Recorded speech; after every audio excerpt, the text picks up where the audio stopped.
Praise the Lord. இன்றைய அப்பத்துணிக்கு நிகழ்ச்சியிலே உங்களை சந்திக்கிறதுல மிக்க மகிழ்ச்சி அடைகிறேன். இந்த நாளிலும் கர்த்தருடைய வார்த்தை நாம் தியானிப்போம்.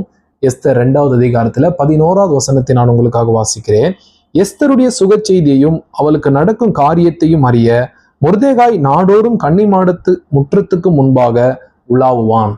ஆமேன். கவனிங்க, மொர்தெகாய் இவர் தன்னுடைய குமாரத்தி ஆகிய எஸ்தர், இல்லையா? பாருங்க, இந்த எஸ்தரை கண்காணிப்பதற்காக அவளுக்கு என்ன நடக்குது, அப்படி நற்செய்தி என்ன, அவருடைய சுக செய்தியையும் அவளுடைய நடக்கும் காரியத்தையும் அறியும்படி இந்த மொர்தெகாய் என்ன பண்ணுவாரா, நாடோறும் அந்த முற்றத்திலே உலாவி கொண்டிருப்பாராம். இல்லையா? பாருங்க, அந்த எஸ்தர் திருமணமாகி அகாஸ்வேருக்கு மனைவி ஆயிட்டாங்க. ஆனாலும் இப்போதும் கூட இந்த தகப்பன் என்ன பண்றாரு கேட்டீங்கன்னா, தன் மகளுடைய காரியங்களை அறியும்படி அவர் அந்த இடத்துல சுத்தி உலாவி கொண்டே இருப்பார். இல்லையா? பாருங்க, அப்போ ஒரு தகப்பன் எப்படி இருக்கணும்னு நீங்க கேட்டீங்கன்னா, நாம் நம்முடைய பிள்ளைகளை கவனிக்க வேண்டும். இல்லையா? நாம் அவர்களை கண்காணிக்க வேண்டும். அவர்கள் என்ன செய்கிறார்கள் என்பதை நாம் ஒவ்வொரு நாளும் நாம் அறிந்திருக்க வேண்டும். இல்லையா? இன்னைக்கு நிறைய பேரண்ட்ஸ் பாருங்க, பிள்ளைங்க அவங்களை பெற்றெடுத்த பிறகு அவருடைய கடமை முடிந்தது நாம் நினைக்கிறோம். இல்லையா? அவர்களே வளருவார்கள் என்று சொல்லி அநேக தகப்பன்மார்கள் பிள்ளைகளை நாம் கவனிக்கிறது கிடையாது.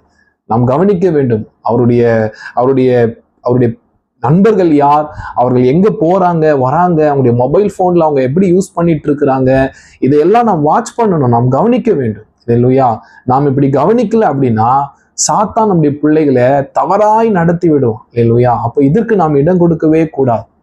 நாம் நம்முடைய பிள்ளைகளை வாட்ச் பண்ணணும், அவங்கள கவனிக்கணும், அவருடைய சகல காரியங்களையும் நாம் அறிந்திருக்க வேண்டும்.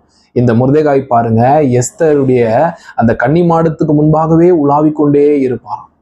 அப்போ ஒரு தகப்பன்மார் ஒரு பிள்ளைகளை நாம் என்ன பண்ணணும் கேட்டீங்கன்னா, நாம் கண்காணிக்கிறவர்களா இருக்கணும். இல்லையா? இந்த ஏலி பாருங்க, தன்னுடைய பிள்ளைகளை அவர்கள் துன்மார்க்கமாய் நடந்தார்கள். அந்த பிள்ளைகளை இவர் பார்த்தீங்கன்னா இவர் கண்காணிக்காம விட்டதுனால, இல்லையா, இவர் ஊழியத்திலே ஒரு ஃபோக்கஸா இருந்ததுனால பிள்ளைகளை விட்டுட்டார். இல்லையா? நாம் கூட நம்முடைய வேலைகள் இருக்குது, நிறைய வேலைகள் இருக்கு சொல்லி நம் வேலையே நாம் பார்த்து கொண்டிருக்க கூடாது.